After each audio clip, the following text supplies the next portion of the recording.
Greetings from the Venice of the North, broadcasting from Stockholm, Sweden, and welcome to the Ludvig Nobel podcast. I'm your host, Ludvig Nobel. And now into our main topic, the Nobel Prizes. The dynamite of hope, Alfred Nobel's legacy, and the enduring light of the Nobel Peace Prize. In the annals of human ambition, few stories rival that of Alfred Bernard Nobel, a man whose name evokes both the thunderous roar of explosions and the quiet whisper of reconciliation.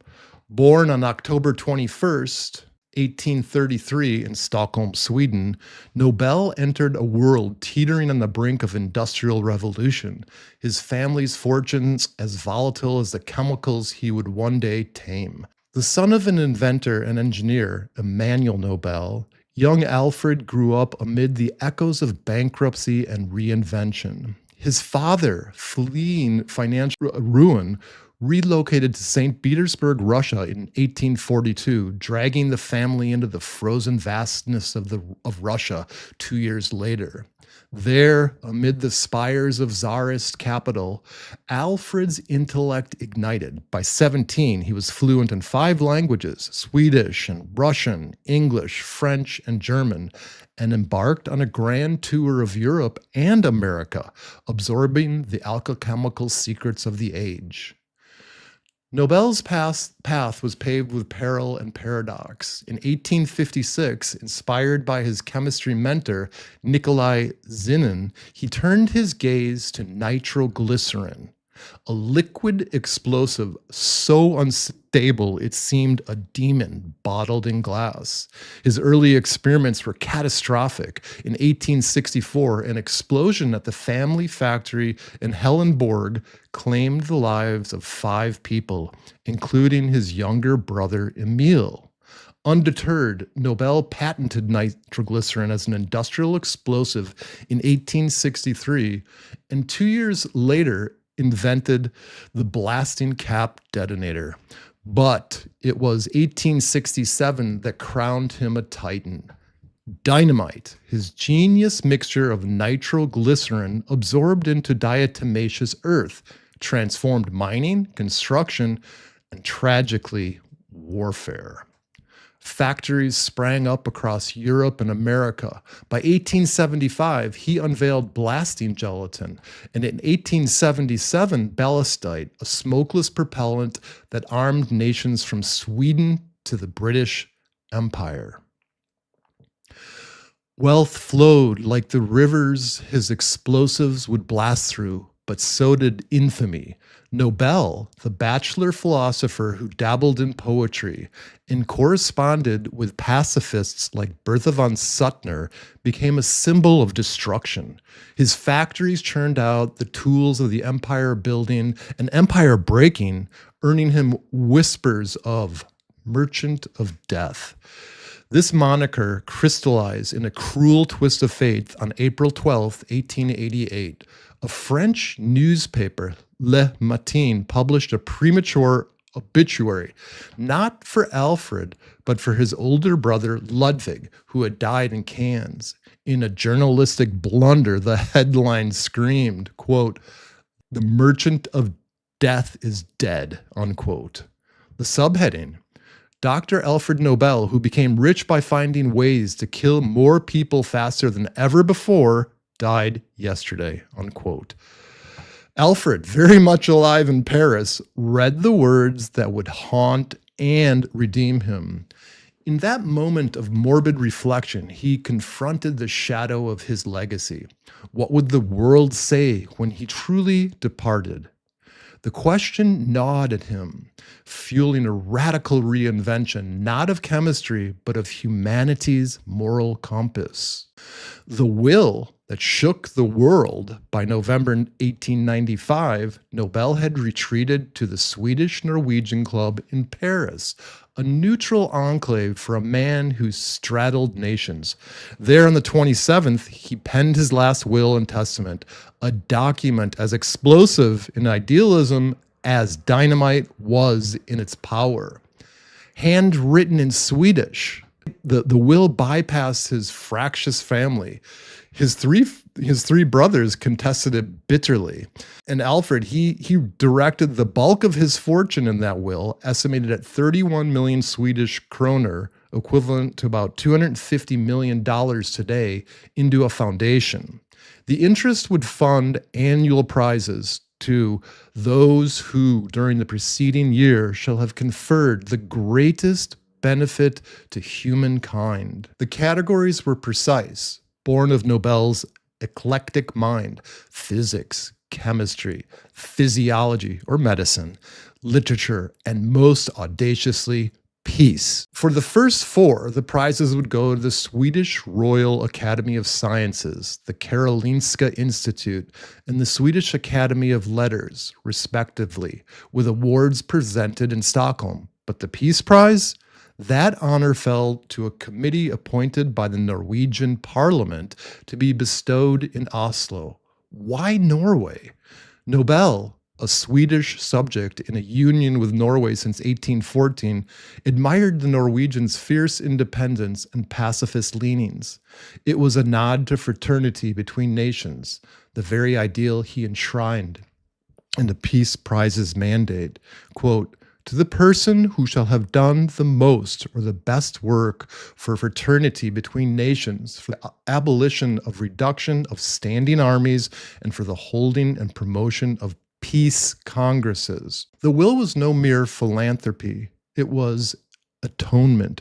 Nobel, influenced profoundly by Suttner, whose 1889 novel, Lay Down Your Arms, he had read, and whose letters urged him toward peace, sought to dynamite the foundations of war. He hired Ragnar Solheim, his assistant, in 1893, naming him executor alongside Rudolf Liljekvist. When Nobel died on December 10th, 1896, at his villa in San Remo, Italy, from a cerebral hemorrhage, the world learned not of a merchant's demise, but of visionary's rebirth. Bertha von Suttner, the pacifist muse who ignited Nobel's conscience. To truly grasp the seismic shift in Nobel's will, one must delve into the luminous, if brief, intersection of his life with Bertha von Suttner, the Austrian countess, novelist, and unyielding pacifist who became the quiet architect of his redemptive turn. The story, a tapestry of intellectual fire and epistolary intimacy, underscores how personal bonds can detonate epochs. Born Bertha Kinsey on June 9th, 1843, in Prague to a noble family fallen on hard times, she was a whirlwind of contradictions. A baroness by birth, a governess by necessity, and radical by conviction. By her early 30s, she had tasted the salons of Vienna and the sting of societal constraints, her spirit chafing against the era's material fervor. Their paths crossed in 1876 when the 33-year-old Nobel, ensconced in his Paris laboratory at Avenue Malakoff, placed an advertisement for a secretary fluent in multiple languages.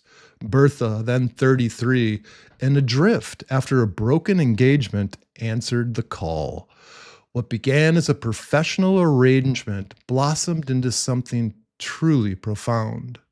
Nobel, the isolated inventor who shunned social whirlwinds, found in Bertha a kindred intellect, a woman who matched his polyglot prowess and philosophical depth. They spent months in close quarters, debating literature, science, and the shadows of war.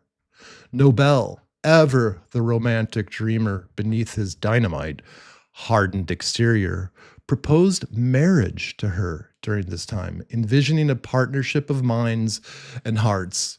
But Bertha, secretly engaged to Arthur Gundekar von Suttner, a young Austrian baron she had met years prior, declined with grace. Quote, "I am in love with another," she confessed, her words laced with sorrow of duty over desire. Heartbroken yet resolute, Bertha fled Paris in just 2 months, eloping with Arthur to a modest life in the Caucasus Mountains of Georgia. There, amid rustic exile, she penned novels and raised a family, but her flame for peace burned undimmed. Nobel, undeterred by rejection, initiated a correspondence that would span 2 decades, over 20 years of letters exchanged like salvos in a war against violence. These missives, preserved in fragments and quoted in biographies, reveal a bond as eclectic as it was platonic. Nobel, this merchant of death, confiding his torments, Bertha, the moral compass, challenging him to wield his fortune for harmony. The pivot came in 1889 with Bertha's masterpiece, Lay Down Your Arms, the story of a common soldier's wife. Disguised as a semi-autobiographical novel, it chronicled a woman's odyssey from war's romantic allure to its grotesque horror, drawing on Austro-Prussian war's scars. Nobel devoured it upon publication, later confessing in a letter, quote, "You have done in one novel what I have tried to do all my life," unquote. The book pierced his defenses, transforming abstract guilt into urgent action. Bertha, sensing his stirring, pressed further. In their letters, she implored him to fund peace initiatives, to convene these congresses, to counter the arms race his inventions fueled. Quote, "The greatest merit would be to find a way to end wars," unquote, she wrote, planting seeds that would flower in his will. Their epistolary alliance deepened through the 1890s. In 1892, Bertha persuaded Nobel to attend the International Peace Congress in Bern, Switzerland, a bold foray for the reclusive tycoon. Though he went incognito, the experience crystallized his vision. Peace, not as naive idealism, but as an engineered progress akin to stabilizing nitroglycerin. When Nobel drafted in 1895, Bertha's imprint was indelible. Scholars credit her as the woman behind the Nobel Peace Prize, the catalyst who turned a misfit inventor's remorse into a global institution. Their final letters, exchanged until days before his death, brimmed with mutual admiration, Nobel calling her "dear friend," Bertha urging one last plea for disarmament. Bertha's influence extended beyond Nobel's grave. Nominated 14 times for the Peace Prize, she held birth. She claimed it in 1905, the first woman laureate for her tireless advocacy, including founding the Austrian Peace Society in 1892. Accepting in Stockholm, a rare Peace Prize venue shift, she declared, quote, "The Nobel Peace Prize is proof that the will of Alfred Nobel has been fulfilled," end quote. Yet her story is no fairy tale. Widowed in 1902, she soldiered on amid ridicule. "Hysterical female," jeers from warmongers said, until her death in 1914, just as World War I's cannons roared, a bitter irony she had long foreseen. The importance of Nobel and Suttner's relationship cannot be overstated. It humanizes the myth, showing how one voice, feminine, fervent, unyielding, redirect a fortune trajectory. In an age when women were footnotes, Bertha co-author in Redemption, proving that peace prizes are forged not in isolation, but in the alchemy of unlikely alliances. Without her, the will might have favored sciences alone. With her, it became a manifesto for mending a fractured world. Their bond, a fleeting secretaryship, a lifelong dialogue, remains a beacon, proof that even the architects of destruction can be swayed toward light. A tapestry of triumphs, the broader Nobel legacy, The Nobel Prizes quickly wove themselves into the fabric of progress. Physics honored Einstein in 1921, revealing the universe's hidden symmetry. Chemistry celebrated Marie Curie's radium isolation in 1911, unlocking atomic secrets. She won again in physics in 1903, the first woman laureate. Physiology or medicine traced life's codes, from Ivan Pavlov's conditioned reflexes in 1904 to 2020 trio decoding CRISPR gene editing. Literature crowned visionaries like Rudyard Kipling, 1907, and Toni Morrison, 1993, their words as potent as any explosive.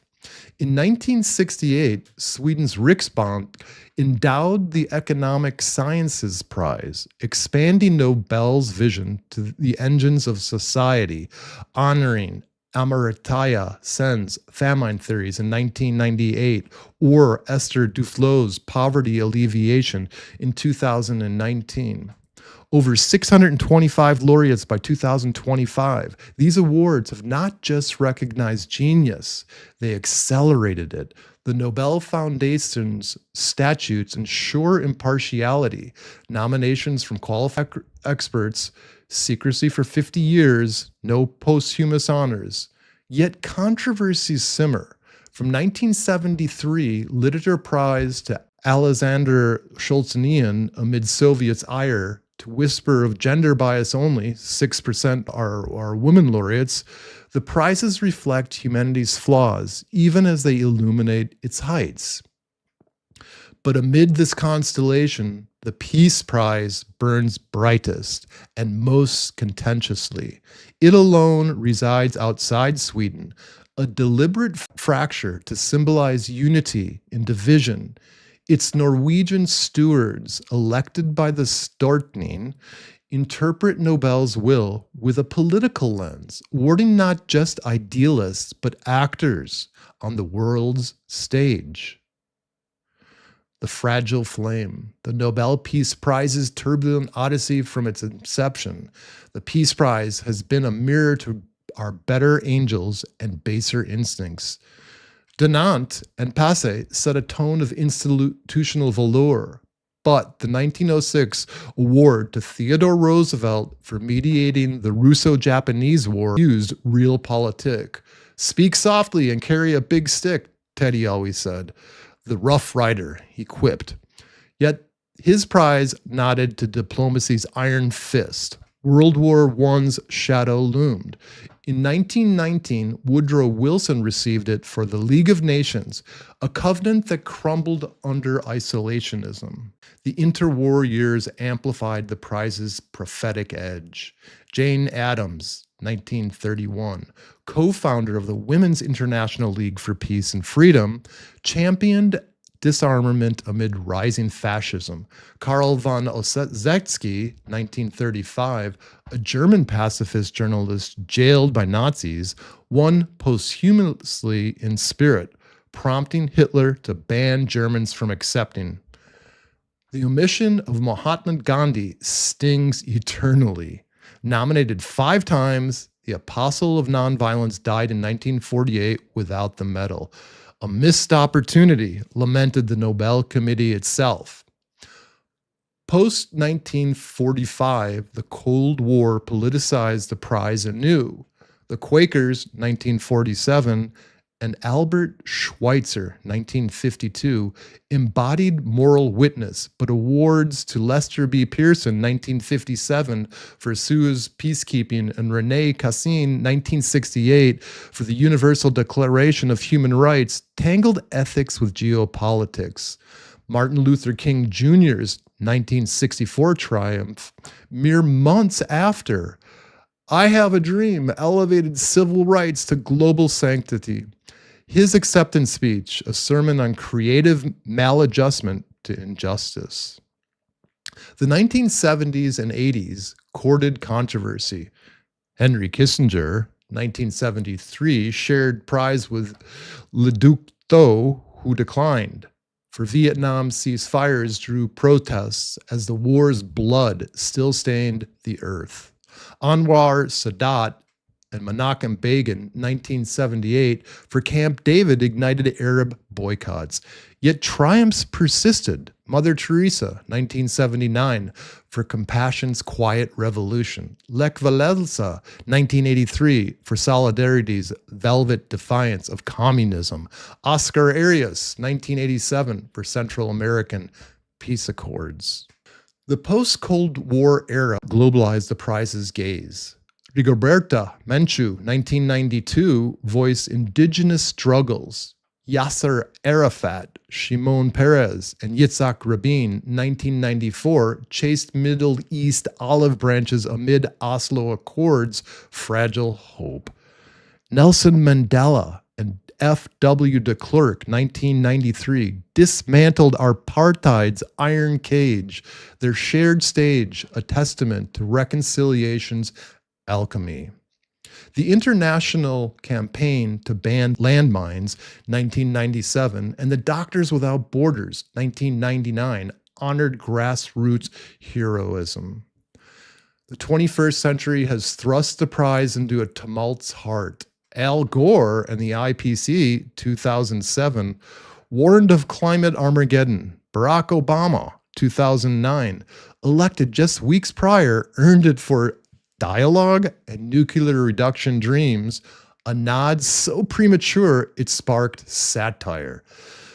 Liu Zhibao, 2010, the Chinese dissident, sat imprisoned as his medal gleamed in absentia, a beacon against authoritarian dusk. The 2011 trio, Ellen Johansson Shrilief, Lema Gobui, and Twakolo Carmen, hailed women's peace roles from Liberia's civil war to Yemen's Arab Spring. Recent years underscore the prize's prescience. Juan Manuel Santos, 2016, for Colombia's FARC truce. The UN's Nuclear Ban Treaty Campaign, 2017. Denis Mukwege and Nadi Murad, 2018, for ending sexual violence and war. Abiy Ahmed, 2019, for Ethiopian Eritrean thaw. This controversy followed Tigray's horrors. The World Food Program, 2020, amid pandemic famine. Maria Ressa and Dmitry Muratov, 2021, for Press Freedom's Fraying Thread. Alex Bialski Memorial and the Center for Civil Liberties, 2022, defying Belarusian, Russian, and Ukrainian oppression. Nargis Mohammadi, 2023, from Iranian prison for women's rights, and in 2024, Nihan Hinako, Hiroshima and Nagasaki atom bomb survivors, for their eternal cry, never again. Politicization is the prize's Achilles heel, and its strength. Critics decry it as a geopolitical football. Kissinger's award, mocked as, quote, Nobel War Prize, unquote, Obama as aspirational folly, whispers in 2025 of Donald Trump's self-nominated peace via Abraham Accords and Ukraine brokering, dismissed by scholars as untimely hubris. The Norwegian committee, untethered from Stockholm sciences, yields interpretive power, often aligning with Western liberal ideals, alienating the global South, as when the 2024 nuclear focus overlooked non-Western disarmament voices. Yet this very entanglement with power ensures relevance. Unlike insulated labs of physics, peace confronts the arena where ideals bleed. Now enter J. Nordligen's unflinching chronicle. Peace, they say. The sharp-penned critic whose 2012 tome, Peace, they say, A History of the Nobel Peace Prize, the most famous and controversial prize in the world, dissects this paradox with surgical wit. Spurred by Obama's surprise win, Nordligener, a National Review senior editor, saw it as emblematic of the prize's drift towards celebrity over substance. The book chronicles every laureate from Daunt to the present, blending biography, skepticism, and reluctant admiration. Nordlinger's voice is a contrarian clarion. He skewers pacifism's naivety, arguing that disarmament invites aggression, not harmony. Quoting laureates like Roosevelt and Churchill, honored in spirit if not ink, he champions peace through strength, a thread from Nobel's own ballistite-fueled worldview. The book delights in ironies. The Red Cross's three wins in 1910, 1917, 1945. Her humanitarian velour amid the wars bandaged. Gandhi's snub as too saintly for security. Kissinger's podium gaffe, fumbling the Nobel as if it were a hot potato. Yet Nordlinger amplifies the prize's import, calling it enlightening and enriching and sometimes even fun. It's no hagiography. Chapters on Arafat, Rabin, Peres expose Oslo's shattered illusions. And on Obama, Nordlinger's initial critique softens to hope for potential realized. What elevates peace, they say, is its amplification of the prize's moral gravity, Nordlinger insists, amid the controversies. The Peace Prize remains a storied history of human striving, skeptical of utopias, but fervent in its call to betterment. He weaves laureates' tales into narratives of resilience. Menche's Mayan defiance, King's Birmingham fire, Murad Yazid's testimony, not as flawless icons, but as flawed flames kindling progress. In critiquing politicization, Nordlinger unwittingly underscores its necessity. The prize must engage power structure to transform it, lest peace become a parlor piety. Notably, Nordlinger touches on Suttner's shadow over the prize's origins, framing her as the ghost in the machine, whose letters to Nobel echo through every Oslo announcement, a reminder that even the most political awards stem from personal conviction. A beacon in the storm, the Peace Prize in 2025's Tempest. The world is in a cauldron of crisis. Russia's war in Ukraine grinds on, a meat grinder of drones and defiance. Gaza's rubble buries ceasefire under recriminations. Sudan's famine claims innocence in forgotten crossfire. Climate catalysms, 2024's record floods, 2025's mega fires mock our pacts, while AI, arms, races, and nuclear saber rattling, think Iran, North Korea, echo Nobel's era of imperial brinkmanship. Authoritarians jail journalists from Belarus to Burma. Inequality festers, with billionaires rocketing to Mars as billions starve. In this maelstrom, the Peace Prize politicization, once decried as dilution, emerges as distillation. It's no ivory tower. It's a dispatch from the front lines, hijacked from the politics because peace is politics.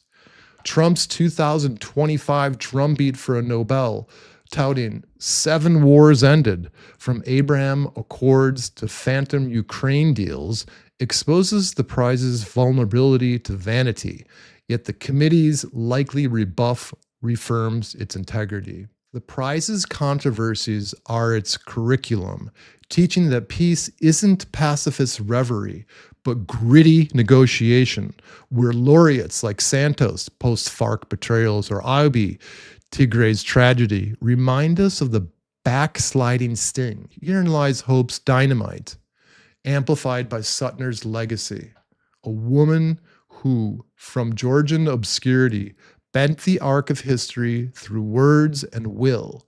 In a world of algorithms amplifying hate and superpowers hoarding nukes, the Peace Prize spotlights the marginalized. Mohammadi's hijab defiance, Hidianko's hibashiko scars. It elevates policy, reinforces nuclear taboo, as in 2024's win, and inspires action like Oboe's women's prayer vigils that toppled tyrants. As the Norwegian fjords prepare for the December 10th Nobel Peace Prize ceremony, the prize stands as Nobel's ultimate detonation, not destruction, but reconstruction. It binds nations not in naivety, but in shared striving, fraternity amid armies, reduction, Congresses over conquest. Politicized? Undeniably. But in 2025, unstable odyssey, that very friction sparks light. As Nordiger concludes, it's the most famous and controversial prize, a flawed forged where hope is hammered from history's hottest fires, forged in no small part by the unyielding spark of Bertha von Suttner. Alfred Nobel, reading his Phantom obituary, chose legacy over lament. In our tumult, we too can choose to let the Peace Prize's beacon flicker or fan to a blaze. The world, after all, is waiting for its next explosion of possibility. Thank you for listening to the Ludvig Nobel podcast, and please don't forget to like and subscribe and comment so we can grow. Until the next time, goodbye, everyone.